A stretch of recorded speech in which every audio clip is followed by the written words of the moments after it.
Hey everyone, it's Jill here, still in Honolulu, at Hurricane Central here. Supposedly we're going to have a hurricane, but we have no real rain yet. I'm outside, but I feel a few sprinkles. But that's it so far. It's a little cloudy, you can see.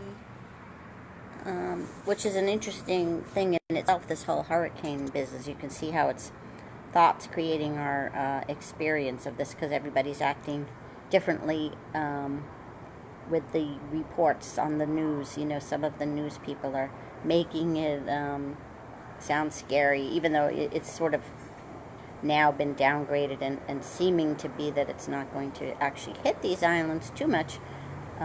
They still say, but just in case, we want to scare the crap out of you. So anyway, I'm not going to talk about that today. I want to talk about, and I'm still here. It's early here. I'm like in my pajamas. I haven't showered in like 2 days, so forgive me.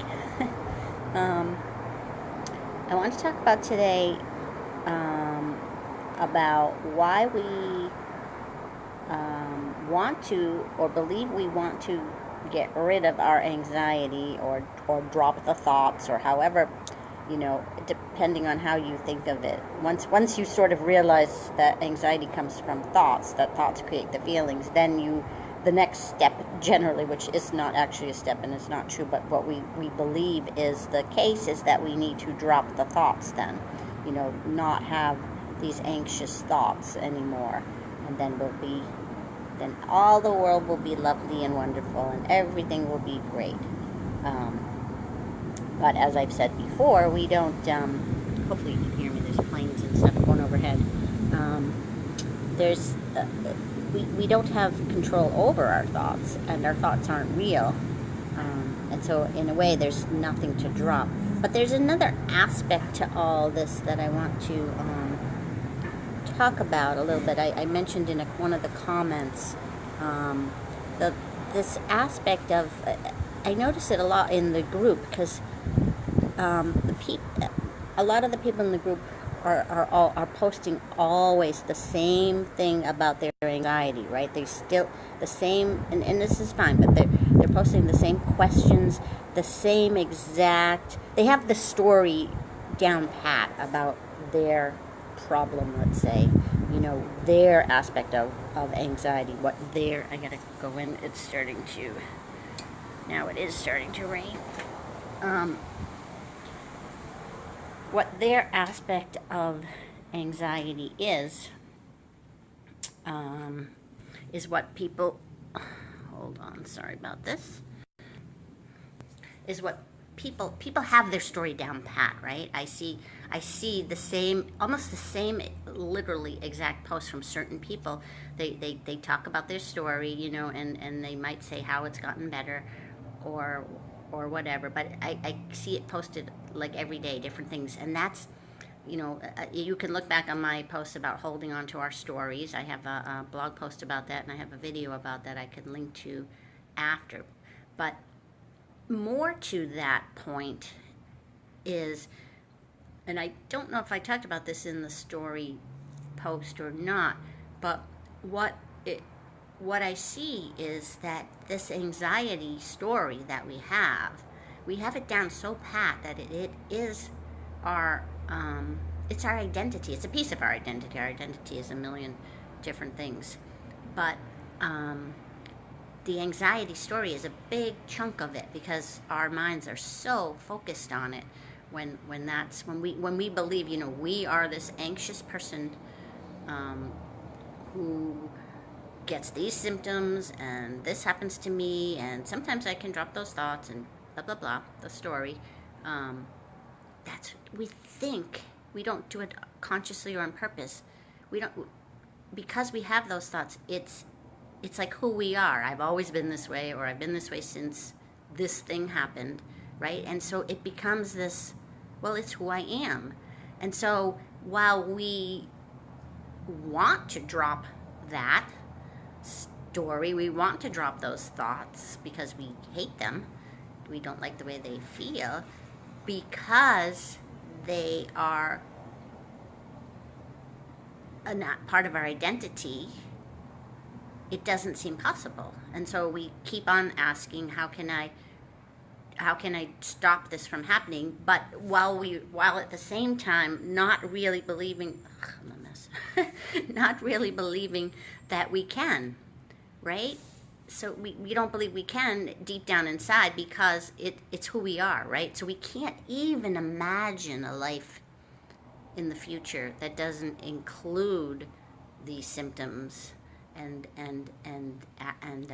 all that stuff. We can't even imagine that, because it's just become part of our identity, this solid thing, like our identity, who we are. I am a person who has this stuff. And even though we don't want to have it, it doesn't even like compute in our little brain about how it might be different.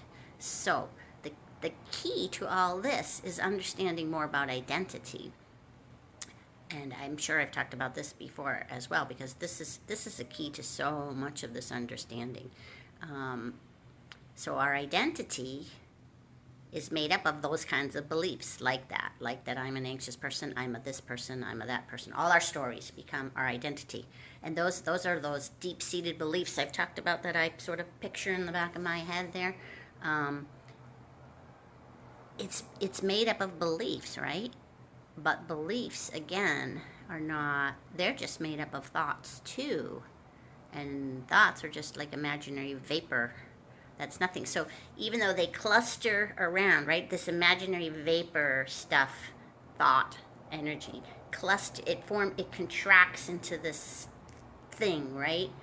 And this is just a metaphor, but let's picture it like that. It contracts like this into this thing, into our brain, and becomes this identity that seems kind of solid, because it's this chunk, this big chunk of identity beliefs made of thought.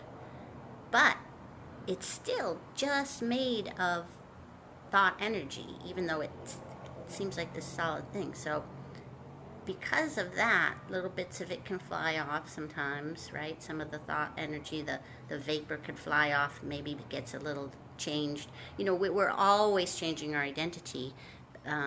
Things we like one year, you know, all of a sudden we realize, oh, we don't like that thing anymore. Or, you know, things we used to not like, we do like now. So those are all identity beliefs and thoughts as well, and they change all the time.